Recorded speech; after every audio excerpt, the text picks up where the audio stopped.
I want to thank you for your prayers during my adventure. I was surrounded by angels, I'm convinced, as I hiked. I was also had that great cloud of witnesses, which you're definitely a part of. So thank you so very much. I'm just going to share some of my highlights as we go along and kind of demonstrate what it's like to hike. How many of you have backpacked before? Any backpackers in here? Okay. Okay. You know a little bit about what it's. I started backpacking when I was an early teenager in Boy Scouts, and I just fell in love with it. Okay, so when I graduated from high school, I made a deal with my mom. Our school was on the semester system, and I had enough credits to graduate and a semester early. Okay, so I was finished with my work. And a buddy of mine, David Watson, and I were going to hike the Appalachian Trail. The deal was, my mom said, well, you have to come back and walk for graduation. All right, so I left in April and started hiking. My good buddy, David Watts, had a girlfriend, and he didn't go. So I started off hiking by myself. That was in 1973. I was 17 years old. My dad walked with me to Springer Mountain. The approach trail is about 8 miles. Okay, so in order to get to the start of the Appalachian Trail, and I remember my dad was walking with me, and we came to this one hill, and he stopped. He couldn't go up. He was probably the age I am now. Okay, so I remember going up the hill and looking back, and my dad was standing there, and he was crying. And I I didn't know what to make of it then, but I sure do know what to make of it now. Basically, he was saying, son, you're on your own, you know, and I've prepared you, now go. So my memory of hiking was as a 17-year-old, all right? And as a 17-year-old, I could make pretty good mileage. I hiked 700 miles before I had to go back for graduation. When I got back for graduation, my parents told me that they were moving. I had planned on living at home and going to community college in Atlanta. So my whole plans were blown out of the water, so I never got back to the Appalachian Trail. A couple of times when I was in my mid-40s, I put up this great proposal to do a sabbatical with the Lilly Foundation to hike the Appalachian Trail, and they turned it down. So I kept saying, and Martha will tell you this, I had said that when I retire, this is what I'm going to do.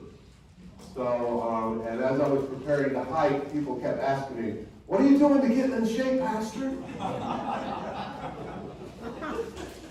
And I would say, I want to hike myself into shape. Yeah.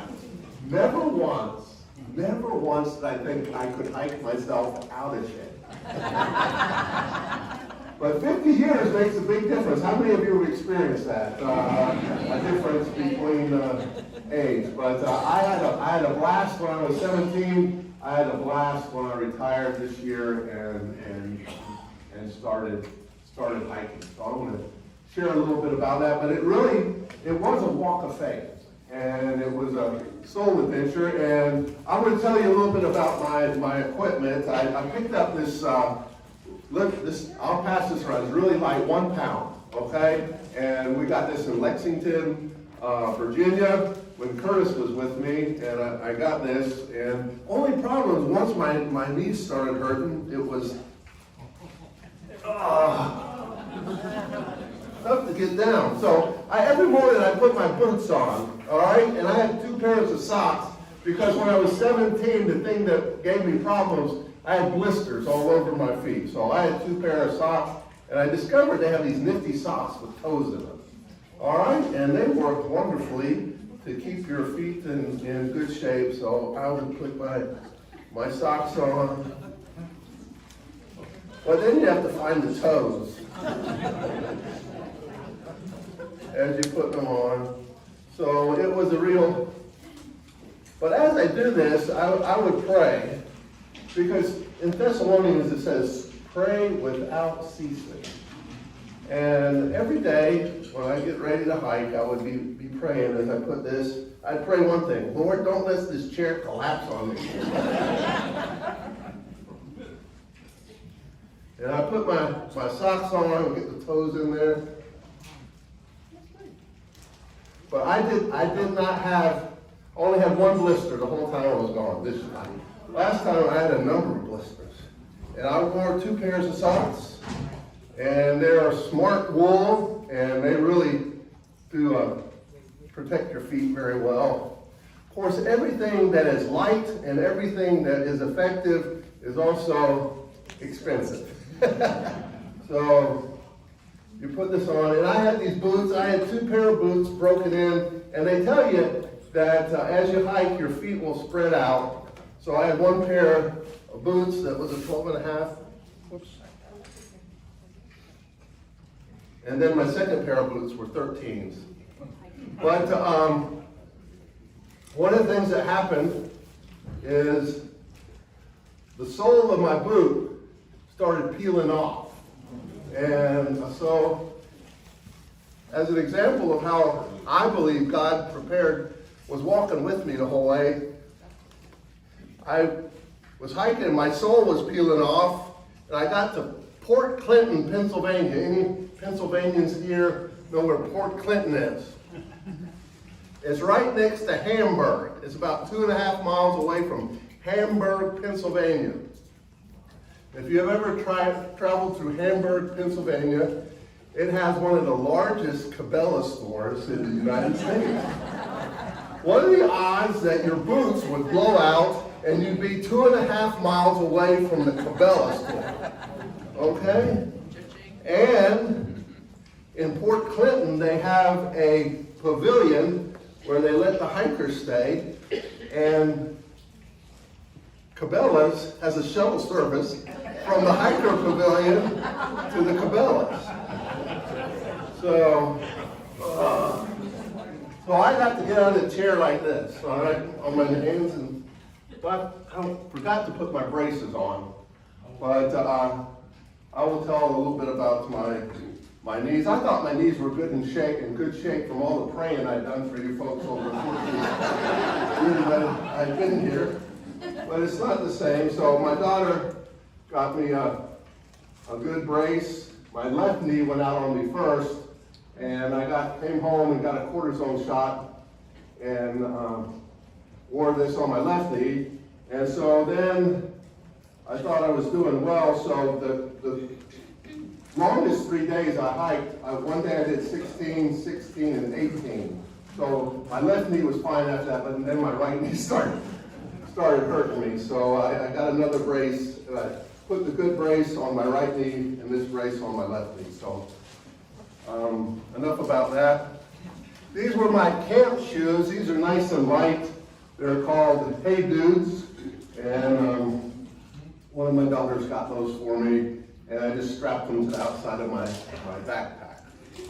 Okay, so the AT has been around since the 30s. There have been a lot of books written about the Appalachian Trail. One of the famous ones, A Walk in the Woods by Bill Bryson. Anybody read that one? Okay, Walk in the Woods. And then Grandma Gatewood. She was a little lady back in the 40s, hiked the Appalachian Trail, not once, not twice, but 3 times. And she started in tennis shoes and a rucksack. And so that's another famous book by it. And then recently there's been so many other books. There's one called, I forget what it is now. But so and I read these books before I left, but had a great time. I'm just going to pass this around so you can feel how light it is. All right. One of the things you have is trail names, and I have this all figured out. And one of my favorite passages of Scripture is the sower and the seed, where the sower goes out and sows the seed. So I was going to be Sojourner Jim. And what do you think sojourn means? The journey. No. It means to dwell. And I didn't know that until my wife told me. And so instead of thinking about a journey, I thought about dwelling with God as I traveled along. And it really was a wonderful, wonderful experience. So and here's just one of the survey markers along the AT, and that's the classic symbol for the Appalachian Trail right there. All right, before I retired, I had this wonderful interview in the Index Journal, and I told them that I was going to hike. I had hiked 700 miles. The Appalachian Trail is 2,190 miles this year, 2021. Every year it changes. They have to reroute it. Back in '73 when I started, it was 2,090 miles. So they've added 100 miles to it than it was then. So I did that, and it's amazing that this was picked up by the AP and went all over the nation. I had people calling me about it and saying, I read your article. So I kind of put myself out there, and you can see my nifty sweater there. I also had a nice round belly, kind of like Santa Claus. When I started hiking, I was 242 pounds of not solid muscle. When I got off the trail, I weighed 220 pounds. And that was in 6 weeks. So that was my retirement adventure. Okay, have all kinds of gear. I was very fortunate. I had a cousin that is a few years older than me, and he wanted to hike the Appalachian Trail. So he did all his research and bought the very best gear. He went out on a shakedown hike, and after 2.5 miles, he couldn't get up the hill. He discovered he had COPD. So he had all this wonderful hiking gear that he gave me. Among the gear he gave me was my nifty tent. See how this is very light as well. This is my air mattress. How many of you have a sleep number bed? Anybody here? Sleep number bed? This is a 30. It takes 30 breaths to blow up the air mattress. You'll notice it's kind of skinny too. So you have to learn how to balance yourself. And it doesn't take long to set up the tent, but I never got wet from the rain coming from the top. And I did have one night where I set up the tent at the bottom of the hill, and all the water came rushing down through the middle of it. And Bette Dombrowski gave me this wonderful guidebook before I left. It was laying in the bottom of my tent. And when all that water went through, it soaked it back. So I grabbed everything I had in my tent and put it on my chest. I had to unzip the front of the tent to let the water rush out, because it has this lip on it right here. And so I had about 1.5 inches of water in my tent. I thought about that night. I said, is this a bad idea? I told myself, well, that's understandable. It's just a bad night. And I said, if I ever think of that in the morning, I'll have to take it more seriously. So I just hung up all my stuff and let it dry out. These are the guidebooks I had from 1973. I didn't take all of them with me when I hiked, okay? But you can see the difference in the thickness. And what I did is I hiked along. When I got past a certain area, I ripped the pages out. Hikers are just eccentric about carrying extra weight, so you let it go. Oh, God. All my gear, that's my daughter's house, and one of the things I was worried about was ticks. Anybody hear about the ticks? They have this stuff called permethrin. You spray it on there, it's supposed to be good for 6 weeks, and it keeps the ticks away. Let me get some water. And so I sprayed on my hiking gear, and it's hanging out there. And this is A lot of folks supported me in many ways, and Lisa and Stacy are outdoors people, and they came over to check out my gear to make sure that I was all right, because they were concerned about me. And I was very excited when they said, "Hey, you've got some good stuff here."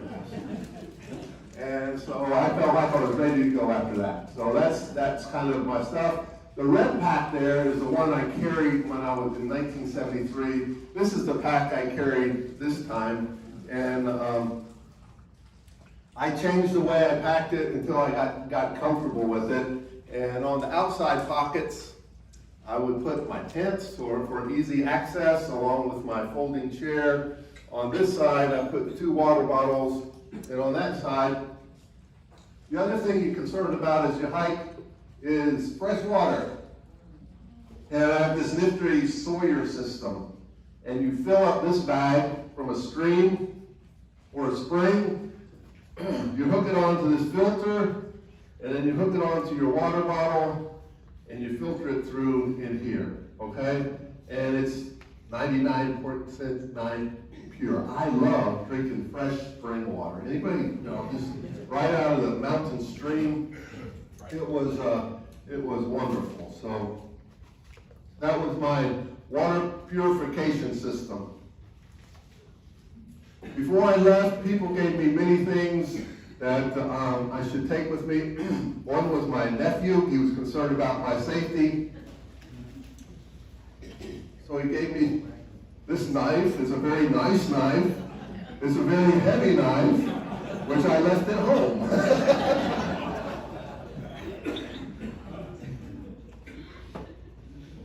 All right, some people also, bears. Anybody wonder, one of the questions, did you run into any bears? I saw absolutely 0 bears, and I did not take any bear spray.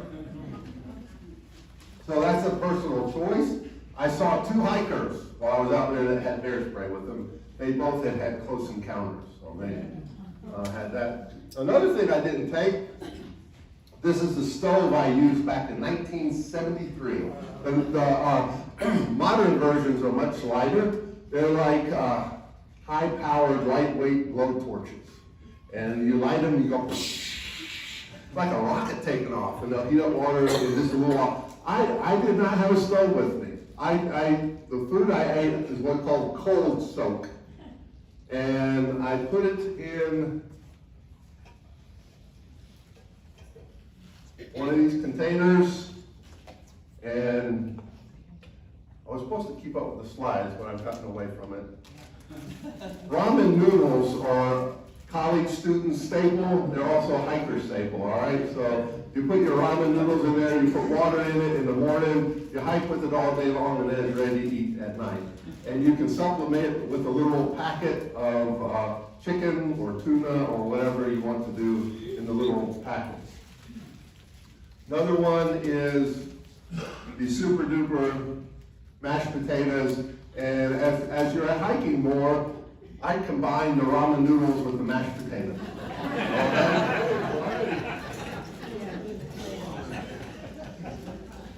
All right, let's go ahead and flip the next slide there. Let's see what.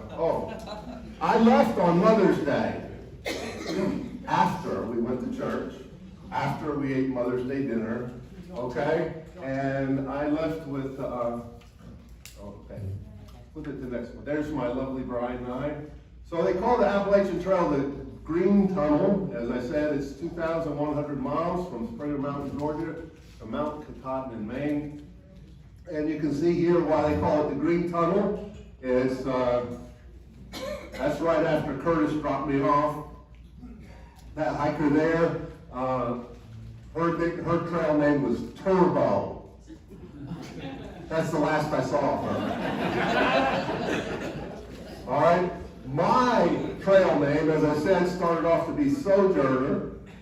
The very first night on the trail, you're sitting there at a shelter, you have a picnic table, and you're standing around the picnic table, shooting the breeze. I told people I started hiking 50 years ago when I was 17. This one guy looks at me and says, "You're not a sojourner, you're a slow journer." So guess what my trail name was from then on out? Slow journer. All right? So there you go. 1973 Oh my God. and 2022, right there. They didn't have all these high-tech fabrics back there. Everything was cotton. It was very heavy. My pack went back in 73 was over 45 pounds. And so I got it down to 35 pounds this time. So this is the Appalachian Trail Guide. It has a lot of nifty things in it. It has every town you'd want to go into. It has where the grocery stores are. It has where the hotels are. It has where the restaurants are. It has where the hostels are. And so you can find it. Also, flip it to the next page. Okay, it has, on the left-hand side, it has the elevations, it has the distances, it has where the water is, where the shelters are, and where the bears are. So that little symbol there tells you that there might be bear activity in the area. So you don't have to stay in the fog. That's my son-in-law, Curtis, and he hiked with me some. But there's also a new way of doing it. You have an app, it's called Far Out. And I'd say 80% of the time you're on the trail, you have access to your information on your cell phone. So you have this Far Out app, and certain people can track you as you walk if you buy it. So you can get it. So on my backpack, I had my water sitting on over here and my cell phone sitting right here. So I could get it out, take pictures, call my wife. I could even talk to her while I was walking along. All right, a lot of the hikers had earbuds where they'd be listening to their favorite tunes. Well, I felt like I'm out here in the middle of God's creation. I don't need to have a bunch of music blaring in my ear. So I just enjoyed the wonders of nature. So one of the questions often was, how do you keep from getting lost? The trail is well marked, so you have all this. You have the blue blazes over there, if you can see on the picture on the, very good dear. All right? That means it's a side trail. And then you have the white blazes. Can you see the white blaze? No, yeah, right there. And this guy, you're walking across the stream there. So you just follow the blazes as you walk along. If there's a sudden turn, you have a double blaze. And you see, and there were a few times where I kind of had to sit there and wonder, am I going the right way or not? Usually those were on the rock scrambles, which I'll get into later. But so as far as finding your way, it is possible to get lost. Only person I've heard of getting lost is when they got off the trail to do their business and they were by themselves, and so they had a hard time finding the trail again. But as long as you're walking on the trail, you usually can find it. All right, I stopped when I was 17. The last night, I camped at McAfee Knob, which is right there on that cliff. I didn't camp right on the cliff, but I leaned my backpack against a tree and sat there under the stars and slept. Then I hiked 20 miles into Daleville, Virginia, got on a bus, and went home to graduate from high school. So that was 49 years later. I just rounded off to say 50 because 50 is much more impressive than 49. So, and somebody did pass away up at McAfee Knob this year, and it fell from there. I had 3 hiking partners when I was with the guy in the middle, 4. Matt Snobble is a good friend of my daughter Mary, attended St. David Lutheran Church with them, and that's Matt. He is a school teacher, right? Or not now? Park ranger. He's a park ranger. So Matt can hike all day long, okay? And then the next person to hike with me was Matthew, over to the right. And then Curtis, down below, my son-in-law. And then Jonathan. All 3 of y'all come up here.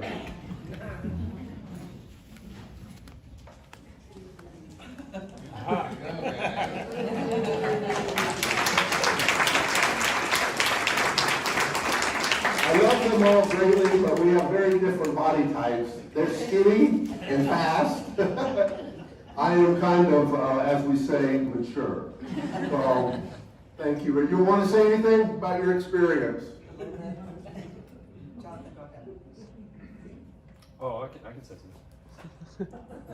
So I think out of the three of us, I got to brag a lot about mine. I was the last to join, and I hopped on with him in Pennsylvania in the right after the halfway mark, and so we had the first night we were in Pine Grove Furnace State Park, and we got to stay in a hostel for the first night. So already I'm like, man, I already don't have to get to avoid a tent for the first night. So we keep hiking along, and the next day we hike into Boiling Springs, Pennsylvania. Oh, wow. And the beautiful part about this town is this beautiful mountain town, and definitely well familiar with hikers. So you come right off the trail. They've got this awesome store right there. And our first meal that day was this massive breakfast. and you know, you start to hear these stories being one of the family members about all this nasty food that you're having to eat along the trail. And I'm like, it's not so bad to me. I had waffles, pancakes, you name it. I mean, this thing was fantastic. So we keep moving along that day, moving through Boiling Springs, these lovely fields and countrysides, and we hear from a rumor from a couple of hikers, hear about this ice cream along the trail. And I'm like, oh boy, how can it get better than this? But the problem was, they said it was 2 miles away. We're hiking along. A few minutes go by. We're like, all right, we probably ought to be halfway there. Another 15 goes by. No ice cream in sight. Another hour. 2 hours go by. We're hiking along the way. We're like, ice cream is far out of our minds. The hope is lost, and there's no way we're gonna find this. Then we shoot out of this tunnel, and I see this silo, and they had told us, the hikers previously told us, that it was at this Amish farm. So, you know, my heart starts to flutter, get a little bit of hope. And right at the end of this tunnel, we see some of our hiker buddies, and boy, I tell you, one of the best experiences I've ever had.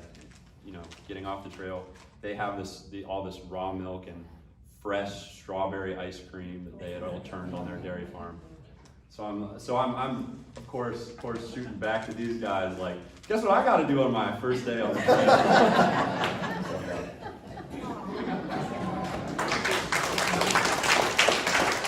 A true hiker talks about food all the time.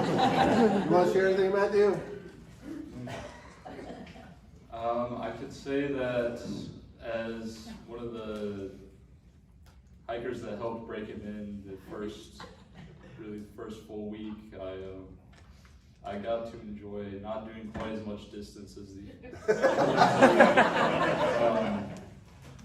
per day, but it was a really great experience. I got to see a lot of beautiful views off the mountains, and it was really great hanging out with my pop and God's creation. And I will say, eating the same meals for a week, I didn't drink a lot of variety, so I ate a lot of summer sausage, and I got pretty sick of that after 5 days. And one of the great things that we got to experience together was Natural Bridge State Park at the end of the week up in Virginia. It was a lot bigger than I expected it to be. It really took my breath away when we saw it in person. So that was a great experience. And this is the kind of son-in-law that Curtis is. He spent his first month anniversary with his father-in-law. I told him I wouldn't make him say anything, but thank you very much. All right, so those were some of my, as well as my hiking partners. And this is what the shelters, there's shelters probably on average 1 every 10 miles. The furthest distance between shelters was 19 miles, and the shortest distance was probably 6 miles, so it averaged out in there. And the one down in the lower right-hand corner was built in 1935, so it's been around a while. Some of them are newer. You see Matthew laying down there. Matthew would sleep in, And I'd be up early, and by the time I turned around, he was packed and ready to go. So that's his pack hanging down there from the rafters, because the critters you really need to worry about are not the bears, it's the mice, okay? So, but what you do is, some shelters have bear boxes, which are just metal boxes. Some have bear poles where you hang it up high, and other ones I'll show you where you just take my rope and you throw it over a tree. I have 60 foot of rope here. You throw it over a limb and you raise up all your food and your toiletries, anything that smells. You get it up, you get it away from your tent, okay? So that's the way you avoid a close encounter with Yogi, okay? So the shelter at the top left is it's a double-decker shelter. Average shelter holds 6 to 8 people. That one held 12. The largest shelter we saw held 24 people. Right there in the middle, every shelter has a privy. You see the half moon there. This has the note of being the largest outhouse on the Appalachian Trail, and they call it the Taj Mahal.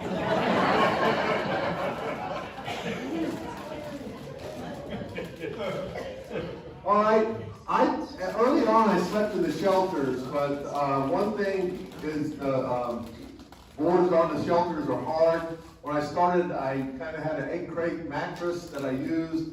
Being 240 pounds, it wasn't comfortable, so I went to my air mattress, and then I slept more and more in my tent.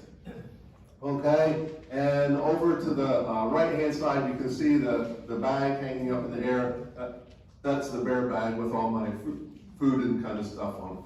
So they don't like you to sleep in campsites that aren't designated because it can impact the vegetation and everything. So when you're not sleeping at a shelter, you look for a place where there's a fire pit and somebody's camped there before. So, but there's different kinds of camping. When you can't find a campsite, they call it stealth camping. It means you just kind of go out on your own and find a campsite, put up your tent. Then some of the young people do cowboy camping. That means they just roll out their sleeping bag and sleep and don't put up a tent. So there's all kinds of different ways that people do that. So that's kind of, all right. They also, what's called the bubble. Over 4,000 people this year started hiking and planned on through hiking the Appalachian Trail, 4,000. Only about a quarter of those people will complete it. I'm not one of them. But they often, a group of young people are called tramolies. It's called trail families. People who hike at the same rate of speed. And it's kind of like a moving party for some of these people. Some of these folks can bust out 30 miles a day without breaking a sweat. I mean, the longest day I had was 18 miles. I averaged probably about 11 miles a day. So that gives you an idea. My longest day when I was 17 was 28 miles. But this was at one of the shelters when Curtis and I were hiking, and you can see that there were a whole bunch of people camped out there. And so there's 2 ways people camp. They can do it in tents, and then you see that tarp. They also have hammocks, and they put a tarp over the top. So a lot of people sleep in the hammock as well. Curtis was a hammock man. Jonathan and Matthew slept in a tent. As you can see, most people, 1 person to a tent, just not enough room for more folks. Any questions? Explain the bubble again. The bubble is all those people, you have a window of opportunity. Most people start in March or April, okay? And so they travel, and then I got on the trail at McAfee Knob where I got off, so I was kind of in front of the bubble, but as I slowed down, it caught up with me. And so there were more and more people. So I'll tell you how I dealt with that later on. Okay? Trail names. Everybody has a trail name. These are some of the trail names. Jonathan's trail name was Long Gone because he's out of there. He's gone. Matthew, we called him Bob because Matthew means blessed of God. Curtis, I don't have his name up there. I think we came up with Cruck. So Curtis Ruck. So, is that right? Or did you have another one, Curtis? We kept bouncing things around. We never really settled. Okay. So we had some interest. This was the breakfast that Jonathan was describing in what was it? Boiling Springs. Okay. You have Long Gone. The guy next to Jonathan there, his name was Zipline. Then you had Sprite, and that young lady could fly. I mean, she could really cover some ground. Guy at the end with the beard, his name was Biodome. I think because he had a knack for producing gas. All right, and the young lady next to her was from Quebec, Ontario. Her nickname was Grits. She started out in Georgia and resupplied and bought grits and had never eaten grits in her life. And she hated them when she tried to eat them. So she gave them all away, so she got stuck with the nickname Grits. The guy next to me his name was Night Owl. And so his older brother made the first pole that displayed the halfway point of the Appalachian Trail at Pine Grove Furnace. So that was just a breakfast in Boiling Springs where we had lots of food, okay? All right, the picture on the right-hand side are some other trail buddies I found. We ended up being 3 preachers, okay? The guy on the far side, on the left-hand side, he called Stan the Man. He was a Mennonite preacher. The guy behind me was a Baptist preacher and also a lawyer. So we got to Pulpit Rock. 3 preachers at Pulpit Rock in the fall. I said, you know, that's something poetic about that, you know? So 2 hours later, we were at Pinnacle Rock, and it was just totally clear. Here are just some different types of trail we went through. Jonathan mentioned the farmland. This is the bridge there was in a bog that they covered up. And you can see the one with all the roots you had to scramble over. And then some of it was really nice, the green trail. And oftentimes the Appalachian Trail is referred to as a green tunnel because it stays in the woods most of the time. And it really moderates the heat. You could tell the difference when you're out in the blazing sun. Okay, Roxylvania. How many Pennsylvanians do we have here? Bless you, bless you, bless you. Okay? They call Pennsylvania Roxylvania. It's not because the terrain is so steep, but it's rocky. This is actually the Appalachian Trail right there. And so, this is coming out of Palmerton, overlooking the Lehigh River. Who? Okay. The Reicherts are from Lehigh, and this is called the Knife's Edge, and you walk along that. It was late in the afternoon, and I got out there, and my knees were bothering me, and I had these trekking poles, but you really couldn't find a place to plant your trekking pole, and I was just fed up with it, and this young lady comes hiking in the opposite direction. And I said, did you know that you're an angel? Because as I watched her hike towards me, I watched real close, and then I was able to find a way to hike over it. But most of the people who had good balance and better sense could balance their way, and I wasn't gifted to do that.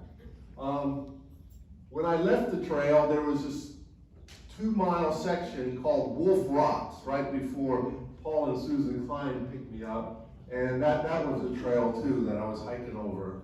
And this guy was the guy, another angel. He was 72 years old, and he taught at Lehigh University. He climbs up here all the time. He said, well, if you look on that side, there's a flag painted on the rock. Just go here and there. So he showed me the way when I was about ready to give up as well. So those are 2 angels that helped me out. Okay, this is some of my food, and I have it on the table for you if you're brave enough to try. I had one container. It was full of peanut butter, honey, and powdered milk. And the little pie squares there are what I call jet fuel tacos, because that's what I ate for lunch. So, and I put craisins in there. So there you have peanut butter and honey and powdered milk combined with craisins. So feel free to taste that if you would like to. As well, that was my lunch. Along with lunch, Jonathan mentioned, Matthew mentioned summer sausage and cheese. And at first I had crackers, but crackers have a bad habit of crumbling up. So I went to the soft tacos. They were much more functional. And then you have your trail mix. And what I discovered, just kind of by accident, trail mix is whatever you decide to put in there, all right? So you grab it off the shelf and you mix it up. Two basic necessities are kind of like peanuts and M&Ms. Those are just standard stuff. But what I found is one day I found a box of dots. You remember dots, those little chewy things? I put those in there, and man, that sugar rush really helped me out. So what you have in your bag, if you'd like to share it, you have some gummy bears, or you have some Twizzlers, or you have some sliced up orange things that are the chewy things. That sugar does a hiker well, because energy is what you need. So this too was my jet fuel. Okay, as far as my gear, what I have on is basically what I wore most of the time. These are long sleeve pants with a zip out sleeve. I had two pair. I started out with a 38-inch waist. I ended up with a 36-inch waist. I'm back to the 38, so. All right, since this is my bucket adventure, everybody needs a bucket hat to have their bucket adventure with them. And I took this down vest with me. As I said, it was cold early on, and I wore that in the mornings. And I have one change of underwear, one other t-shirt, an extra pair of socks, and two long sleeve shirts. The reason I took long sleeve shirts is because you can roll up a sleeve, but you can't grow a sleeve. That's just the way it works. And so what I do is I have my clothes bag, and I have a blow-up pillow, and then my clothes bag underneath, so it would help out as well. And you have what they're called dry bags, where you put your stuff in there, and then you squish all the air out of it, so it compacts. Real nice. All right. You mentioned your trekking pole. Did you want to talk about what happened on the pole? Yeah. Is that coming up? Well, you can see there and sometimes the trail is very wet, so you just hike in the wet socks, but you try and get them dry as soon as you can. But you always save a pair of dry socks as well as you can. So either to sleep in if it's cold, or just to have available. So dry socks are really, really important. And somebody gave me this nifty hat along the way, and I wore it for a while. But as I said, hiking is a trade-off. If you have it, you better need it, because you have to carry it. So I jettisoned the extra hat after a while, even though it is a Montreal Expos hat. Curtis and I stopped in Lynchburg, Virginia on our way up, and ate hamburgers at this place. And when we met this family, and they happened to be from Lynchburg, Virginia, and they played baseball, and it was right across the place we went to. I gave them some money for milkshakes, and they gave me an Expos hat. How many kids did they have? 5 or 6. They had a bunch of kids. Yeah. All right. I tried to go to church every time I had a chance. One Sunday, I was hiking along, and the next shelter I was trying to get to was Priestley Shelter. And I called Martha up, and we read the lessons for that Sunday. It was about the High Priestly Prayer. And right then, I crossed this little crossroads, this dirt road, and it was going down it was 1.5 miles to town. I said, you know what? I think I'm going to hike down there and see if I can find a church. So I hiked down there, and I found Perrin Baptist Church. And when I got there, nobody was there. But there was a light, and I didn't see it. And they had this breakfast prepared, eggs straight out of the chicken. Sausage that had been oinking the week before. And so they fed me, and I worshiped there, had a blast, and so that was a lot of fun. And Robert in the red truck took me right back to the trail after I got back. So that's Perrin Baptist Church, and I'll think of it. Anyway, Martha met me, this is our anniversary, and we were in, that's Shepherdstown, but what's the name of that town along the trail? John Brown. Where was John Brown? Harper's Ferry, yeah, in Harper's Ferry. But I went to the public library in Waynesboro, Virginia, waiting for Martha, and what book should I see but The Joy of Sweat? And that was very, very appropriate for my hike. But this is at the Bavarian Inn in Shepherdstown, right outside of Harper's Ferry, which is the unofficial halfway point of the Appalachian Trail. A great place to eat if you are up in the. All right, these are some of the folks that trail angels along the way. You might recognize the couple there on the far right. The Cocos, Bob and Darlene, they live not far from the trail. They picked me up and brought me pizza. And one of the things about trail angels, people who have done a lot of hiking or through hike the Appalachian Trail, they sit at the places where the trail crosses a road, and they provide goodies for hikers. Like when I came up on this group of folks, this lady comes up to me and says, "Would you like a root beer float?" The correct answer to that is, sure. So, and when Paul and Susan picked me up, there was a trail angel sitting there, and they had Egg McMuffins and Dunkin' donut coffee and everything else. So they feed you well. This couple here, when Martha dropped me off, they were hiking, and they just happened to be next door neighbors, and they had missed the shuttle ride. So I told Martha, I said, "Well, my wife is headed in that direction." So Martha dropped them off, and later on they found me and brought me a big green salad with 2 cheeseburgers. So that's, people are real nice. There is a central theme to Appalachian Trail, and it is food. All right.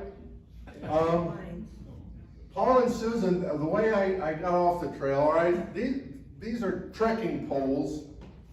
Your broken part is on the bottom. And what you do is it's kind of like ski poles. You walk along like this, and you'll notice this one's broken at the bottom. The reason being, when you're in Rocksylvania, sometimes your trekking pole goes down in the rocks. And then you kind of force it, and it snaps. Both of my sets of trekking poles were broken in that very way. This one I was able to repair because trekking poles cost you about $120, so I'm not going to spend this any more than I have to on those things. So I fixed it. It just so happened the day I broke it, I found an old tent stake that I could use, and I used my duct tape to fix it. Everyone, you have to take duct tape when you go on the Appalachian Trail, but you are very expeditious about how much you take, so let's keep it light. Anyway, so as I said, I told myself if I ever wake up in the morning and I'm not excited about being out here, that's the day I have to reconsider if I need to be out here or not. So I was camped along the side of the trail. You saw a picture of my tent. It looked just like that. And this guy goes hiking by. It's probably about 6 o'clock in the morning. The birds had already sung, and I was just getting out of the tent. And my standard greeting was this: find joy in your journey. Sometimes I'd add, find joy on your journey, find peace on the path, find truth on the trail, and find hope in your hike. Okay? So I tell this guy hiking by, find joy in your journey. He says, yeah, that's what we're out here for, is recreation. I'm standing there. The night before, I had been on one of these rock scrambles. A rock scramble, if you've ever walked across a creek and kicked from rock to rock, all right? Keep your balance from falling. that's what a rock scramble is, but there's no creek there, and some of them go on for miles. And what's hiding in the rocks? And you have to concentrate because, you know, you step and matter of fact, steps, we were up there on the pinnacle, and it was a nice rock place, and the sun was shining, and we were laying on the rocks, and steps, the retired Baptist preacher says, "Slow turn, come over here." He shows me down in the crevice. There's a copperhead. Take a couple steps over here. Look over here. Another copperhead. Come over here. Another copperhead. So now I'm not only scared of falling, I am mindful that there might be some unfriendly copperheads on these rock scrambles. So the night before, I had been tooling along, and my knees were giving me trouble, and my trekking pole went down in the rocks, and I started losing my balance, and then my foot went down in the rocks, and I was wobbling, and I thought to myself, I'd already broken 2 trekking poles. If I had fallen, that rock was right here. I just thought, my leg can snap just as easy as this trekking pole. And I'd be here all night long. I'd be in shock, and this is not a good situation.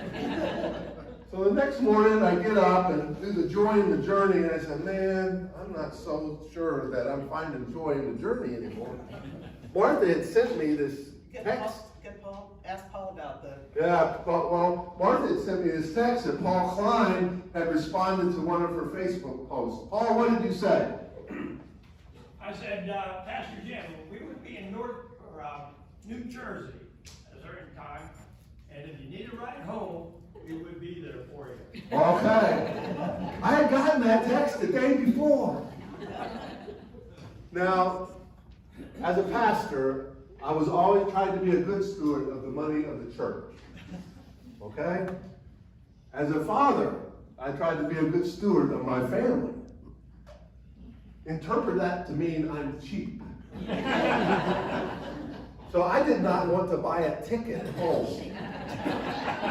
How close were you to New Jersey? But with Paul Klein offering a ride, I called Martha first. I said, I don't know when he's leaving. No, why don't you call him?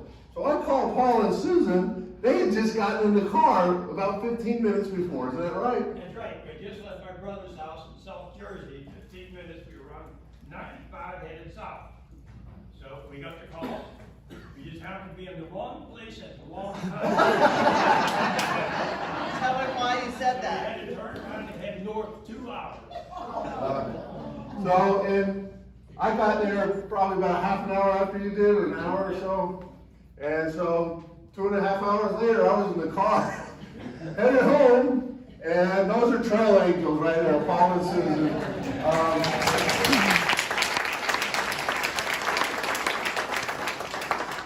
I pulled out I carried baby wipes with me, so I toweled off as well as I could. Because hikers have a certain air about them. I'm just going to say. So I got in the car with Paul and Susan. They rolled down the windows. Final thing I want to say is, Pastor Jim smelled just a little better than a skunk. I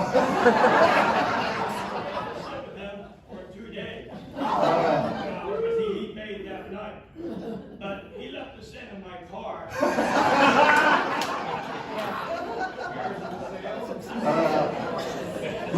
When we got to the Hampton Inn in Harrisonburg, Virginia, there was a big rainbow, and I just took that as a sign that I had made the right decision. Because we drove through a driving rainstorm, and Paul had to roll up the windows.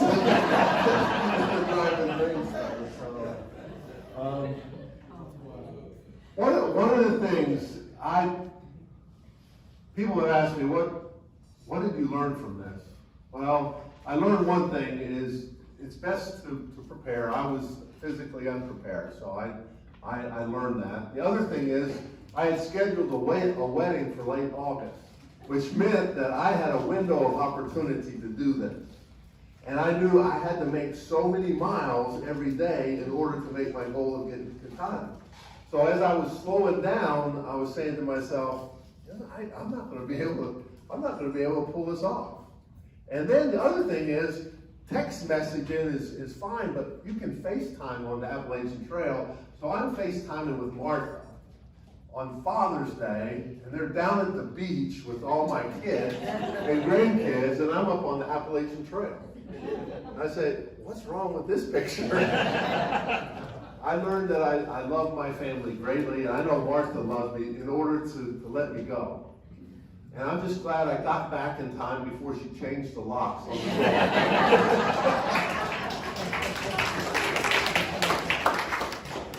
But every step of the way, it was pray without ceasing. When I hit those rocks, I learned not to gripe about them, but I just say, thank you, Lord. Show me the way through. I think that's true of life for us too, to pray without ceasing, give thanks in all circumstances.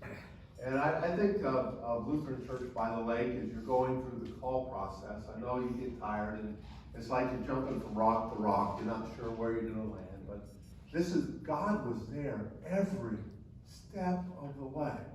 When my boots went bad, Cabela's was 2.5 miles away.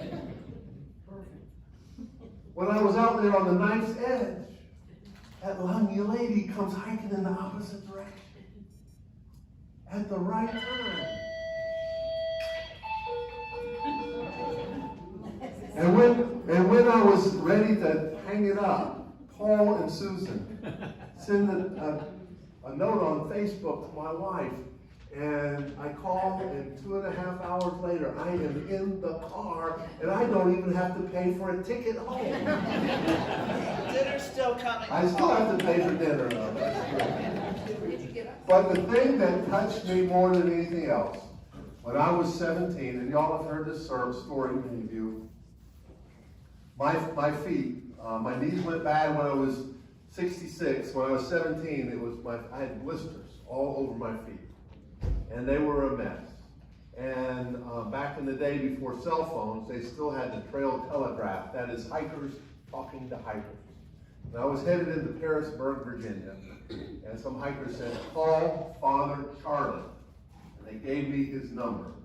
Okay? He was pastor at Holy Family Church in Parisburg, Virginia. I found a payphone. That was BC, before cell phones. I found a payphone, called Father Charlie. He came out and picked me up. He took me to the country club and took me swimming. I know now why. He wanted me to wash up in the swimming pool.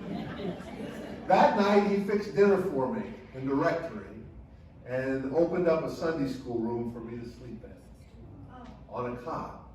I was just laying down on that cot, and I heard a knock on the door. In comes Father Charlie with a bottle of foot lotion. He says, I saw your feet. He comes over and he rubs my feet. As a 17-year-old, that changed my life. I was dedicated from that point on to do simple service.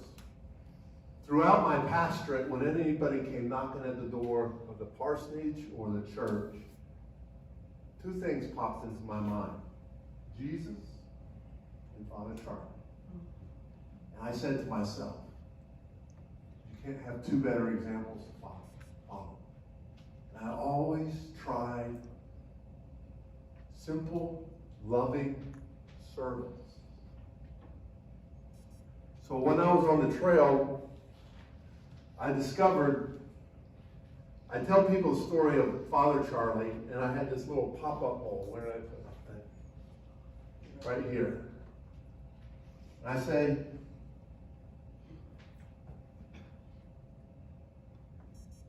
would you be open to me washing your feet? Most folks would look at me, you're nuts. The first person I washed their feet was my grandson, Matthew. You remember that, Matthew? But these are some of the other folks And this is Holy Family, because when I was coming back from the trail, I stopped by Holy Family Catholic Church right there. And they have built a hostel to house hikers there now in honor of Father Charlie. He passed away a number of years ago. This is the first lady that I washed her feet. Her trail name was Cato. This is a young lady that I washed her feet. She took that picture and texted it to me. This young man's name is Andrew. He's a church musician. He was alienated from his father. And his dream, he's from Maine, is to hike Katahdin with his dad at the end of his journey. This guy's name is Marco. He's from Zimbabwe. I washed his feet at Grace Lutheran Church in Waynesboro, Virginia. They opened up a hostel to hikers during the summertime. I learned that one of my buddies from seminary, Bob Humphrey, started that hostel. He is now bishop of the Virginia Synod. I got his number. I called Bob. He came down with ice cream. He sat there for about 2 hours and talked about life. I hadn't seen Bob in 20 years. And then I said, Bob, would it be all right if I washed you? He said, I'd be honored. I washed Bob's feet, and he washed my feet. Jesus said, as he washed his disciples' feet, greater love, that by this they will know you are my disciples, that you love one another. I have set an example for you. So one thing I learned is that every day is an opportunity to serve the Lord.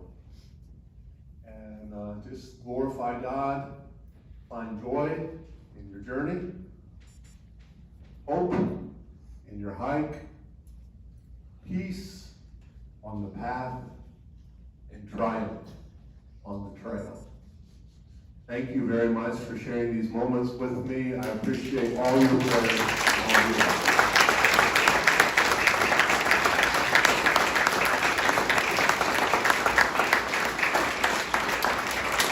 Does anybody have any questions you'd like to ask that I didn't cover? I'm 700 miles and 1,400 miles. Do the math. I've done 1,100 miles. The trail is 2,100 miles. I have 1,000 miles if I was so desired to finish that up. This is my vision. I skipped over, when I knew I was running out of time, I did a leapfrog when Martha came to, I jumped over the Shenandoah National Forest, which is about 200 miles of trail. I jumped over all of Maryland. And so if my legs had held up, I could have made it. And then I was going to go back this fall and do the Shenandoah National Forest. West Virginia, which we lived in for 23, this was my dream. I figured God showed me this. He said, there's about 5 miles of Appalachian Trail in West Virginia, and it's pretty flat. I said, you know what would be neat if I could get my family, when I finish up everything, we go back and walk that 5 miles together and finish up the Appalachian Trail. So who knows? It might happen, it might not, but I think we all have our goals, our dreams, our aspirations, and I do think that life in the church is a lot like a walk of faith. So continue to walk in faith and know right at the right time, when you feel like you're on the knife's edge, when your foot goes down in the rocks, God will provide a way. I think the call process is a lot like that, and God will provide the right individual at the right time for this congregation, because we have been so blessed in our ministry together. And do not give up on God. All right? Thank you very much. We're grateful for Pastor Young and his ministry, and so continue to lift him up in your prayers as well. Thank you very much. Any questions? All right, back in the corner.